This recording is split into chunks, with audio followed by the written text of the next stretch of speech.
അടുത്തത് residue theorem. Residue theorem പറയുന്നത് എന്താണെന്ന് വെച്ചാൽ സി എന്ന് പറയുന്നത് ഒരു സിമ്പിൾ ക്ലോസ്ഡ് പാത്താണ്. സി എന്ന് പറയുന്ന ഒരു സിമ്പിൾ ക്ലോസ്ഡ് പാത്ത് ഉണ്ട്.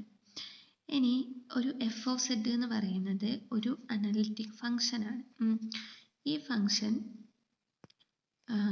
എന്താ പറയുക, ഇത് ഒരു സി എന്ന് പറയുന്ന ഒരു സിമ്പിൾ ക്ലോസ്ഡ് പാത്താണ്. ഇതിൻ്റെ ഉള്ളിലുള്ള ഒരു അനലിറ്റിക് ഫംഗ്ഷൻ ആണ് F of Z.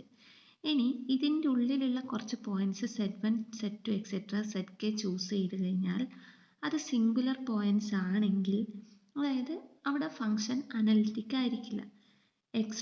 Z1, Z2 etcetera ZK എന്ന് പറയുന്ന കുറച്ച് പോയിന്റ്സ് സിൻ്റെ ഉള്ളിൽ നമ്മൾ ചൂസ് ചെയ്ത് കഴിഞ്ഞാൽ ആ പോയിന്റ് ഒഴികെ ബാക്കി എല്ലാ പോയിന്റ്സിലും ഈ എഫ് ഓഫ് സെഡ് അനലിറ്റിക് ആയിരിക്കും.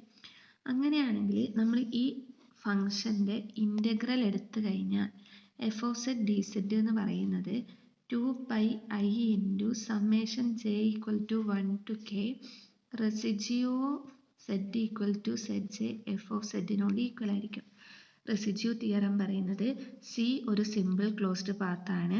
എഫ് ഓഫ് സെഡ് എന്ന് പറയുന്നത് അനലിറ്റിക് ഫംഗ്ഷൻ ഇൻസൈഡ് സി ആണ്. Except the point Z1, Z2 etcetera ZK ആണെങ്കിൽ integral over C F of Z D Z equal to 2πi into ഈ പോയിന്റ്സിലുള്ള, ഇതെന്ന് പറഞ്ഞാൽ സിംഗുലർ പോയിന്റ്സ് എന്ന് പറയാം. എന്ന് വെച്ചാൽ സിംഗുലർ പോയിന്റ് എന്ന് പറയുമ്പോൾ എന്താ, പോളാണ് അവിടെ ഉദ്ദേശിക്കുന്നത്. ആ പോളിലുള്ള ഓരോ പോയിന്റിലും ഉള്ള റെസിഡ്യൂ കണ്ടിട്ട് അതിൻ്റെ സമ്മിനോട് എന്ത് ചെയ്യുക, 2πi മൾട്ടിപ്ലൈ ചെയ്ത് കഴിഞ്ഞാൽ ആ വാല്യൂവിനോട് ഈക്വൽ ആയിരിക്കും ഈ അനലിറ്റിക് ഫംഗ്ഷൻ്റെ ഇൻ്റഗ്രൽ വാല്യൂ എന്നാണ് തിയറം പറയുന്നത്. ഒരു സിമ്പിൾ ക്ലോസ്ഡ് പാത്ത് ആണ് സി. എഫ് ഓഫ് സെഡ് എന്ന് പറയുന്നത് അനലിറ്റിക് ഫംഗ്ഷൻ ഇൻസൈഡ് സി ആണ്. Except the point Z1, Z2 etcetera ZK ആണെങ്കിൽ integral value of f of Z D Z equal to 2πi into residue of എന്താ പറയുക summation j equal to 1 to k residue of f of z ആയിരിക്കും. ഇനി ഈ points Z1, Z2 etcetera ZK എന്ന് പറയുന്ന points outside C ആണെങ്കിൽ integral over C F of Z D സെഡിൻ്റെ value 0 ആയിരിക്കും. ഈ പോയിന്റ്സ് നമ്മുടെ എടുത്തിട്ടുള്ള കേവിൻ്റെ പുറത്താണെന്ന് കിട്ടിയിട്ടുണ്ടെങ്കിൽ ഡയറക്റ്റ് ഈ ഇൻ്റഗ്രൽ വാല്യൂ 0 ആണെന്ന് എഴുതാൻ പറ്റും. ഇൻസൈഡ് സി ആണെങ്കിൽ ആ integral value 2πi into sum of റെസിഡ്യൂവിനോട് ഈക്വൽ ആയിരിക്കും. ഇതാണ് റെസിഡ്യൂ തിയറം പറയുന്നത്. തിയറം സ്റ്റേറ്റ്മെൻറ്റ് പേരുള്ള തിയറം ആണെങ്കിൽ സ്റ്റേറ്റ്മെൻറ്റ് പഠിക്കണം.